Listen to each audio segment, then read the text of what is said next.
One of our tour operators that has a boat set, they go out there, they take passengers out to this little shallow ground that we have in our North Sound area.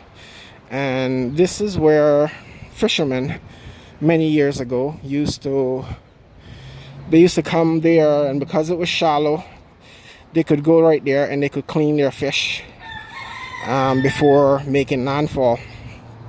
And they would take the guts of the fish, sometimes the fish head, if they're not inclined to actually keep that. They cut all the stuff off and out, and they'd chuck it overboard. And stingrays would come there to feed. So after many years of this practice, what happened was that the stingrays got used to human interaction. And generation after generation, they just became quite tame, and now tourists and stuff like that go out there to hold them and take pictures with them and things of this nature, and it's quite popular. And sometimes you can have 50 to 100 stingrays swimming about with tourists, not stinging. I dare to say I don't even recall an incident where a stingray has actually stung someone or hurt someone. It's never been documented, so I really can't tell you that it has ever happened. They're very tame. They come right up to you. You can pet them. I've seen people actually hold them up out of the water, and they have not been aggressive. So that's a very popular thing to do. A lot of people also jump on tour buses, and they either go to the 7 Mile beach area to go swim on our world famous beach. The 7 Mile beach, funny enough, it's called 7 Mile Beach, but it's only something like 5.25 miles long. I guess that's inflation for you. 7 Mile Beach happens to be one of the world's top beaches. It's been recognized as a top beach in many different magazines, Condé Nast, and a lot of different travel magazines, as one of the most beautiful beaches in the world. White, very fine, powdery kind of sand beaches with crystal clear waters, and mostly, a little birdie has come to see me. And crystal clear waters. So people out there, obviously they swim, they sunbathe. We have parasailing, we have jet ski rentals, we have kayak rentals, paddle boats, paddle bikes, all sorts of water sports activities for you to enjoy out there. You can rent chairs to relax on. It's quite beautiful, and it's located right next to the Kimpton Seafire, a very new hotel here to the Cayman Islands. It's actually part of the DART group of companies. DART is like I mentioned before, he's a huge investor here. It is said that he owns 30% of all land in the Cayman Islands. He's constantly gobbling up businesses, building hotels. I think he has like 2 new hotels going down that they're working on. A third that they have bought, which is the old Hyatt Regency, a place I used to work for about 7 years. He's bought that out, but he hasn't started reconstruction yet. So there's that. So I mean, Cayman Islands is a beautiful, wonderful country. I'm quite sure you're going to enjoy it here. This is Georgetown. It's a very, very quiet day today. It's a good day to go walk around and enjoy the island.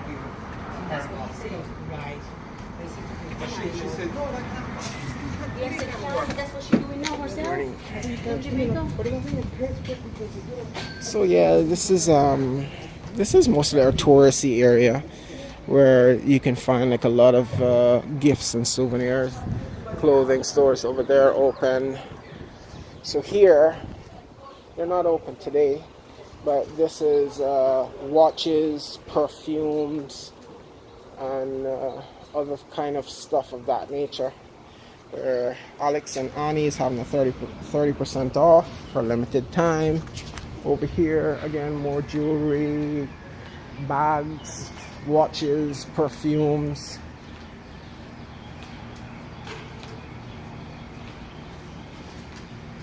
Usually when I buy my perfumes, it's basically from this store here. Even locals buy here. The crazy thing is, the tourism industry has kind of been like taking over some of the old banking district. Right here, for instance, this is Scotiabank, or I should say, was Scotiabank, because I think you're selling that out. Scotiabank is downsizing to a significant degree. They used to have the bank and trust. This, for instance, was many years ago. It used to be the Royal Bank.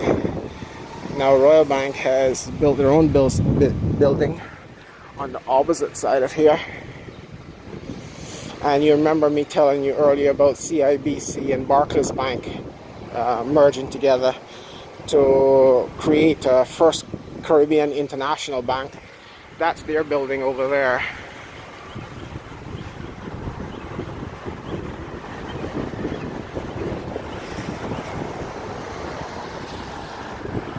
So many things have changed in this island. Victoria's Secret there. People are driving about. So you're getting a little bit of traffic on the roads. And if you're looking to travel around the island, you don't need to necessarily do taxis or tour buses. You can do local district buses, which I will show you their services. And their actual main hub is right down the road here on the right hand side. So if you see our Peace Memorial, which we went to earlier, and coming down this road, you see our post office right there. The taxi sign is up there right before you get to the library, which I showed you earlier. And you can go there and you can jump on a bus. Buses go northbound to West Bay. They also go eastbound, heading towards East End, North Side, Bordentown districts. A little bit about how we're all situated here. For instance, you have West Bay and Georgetown, which are by far the most developed of the areas. Being tourist hubs, being banking hubs. So most people come into town to work. Maybe about 70+% of the population. This is where we work. The eastern districts haven't been affected as much by tourists, in the sense that you don't have like tons and tons of businesses out there geared towards tourists. We do have some facilities and stuff out there. We have Moritz Tortuga, we have some other kind of timeshare rentals and stuff out there. We do have some restaurants and some plazas and stuff, but nothing near to the degree of Georgetown. West Bay, although it has been affected, West Bay doesn't have that significant impact from infrastructure as Georgetown has and 7 Mile Beach has, with some facilities, restaurants on the beach side. They obviously have the Turtle Discovery Center there, and several other. I think there's a car museum up there, and Cobalt Coast Resort. That resort is up there somewhere in the center area. And there's been talks about building some other stuff. Oh, I wanted to show you this. This is the First Caribbean International Bank building. Another major banking facility. That's the merger of CIBC and Barclays Bank that happened, 8 to 10 years ago. I don't know the exact date. But I'm just kind of taking you around. You can see we have some major restaurants and US franchises here. That there's Subway. So We have Subway, we have Pizza Hut, we have KFC, we have Burger King, Wendy's. We have the Subway, as you've seen. We have Domino's Pizza. We have Papa John's. This is a new restaurant that we have here, Asian restaurant. I'm not sure if they have opened as yet today. It's a Sunday, so it's possible that they're only opening later on as locals kind of start to wake up. And this is the RBC building I was telling you about.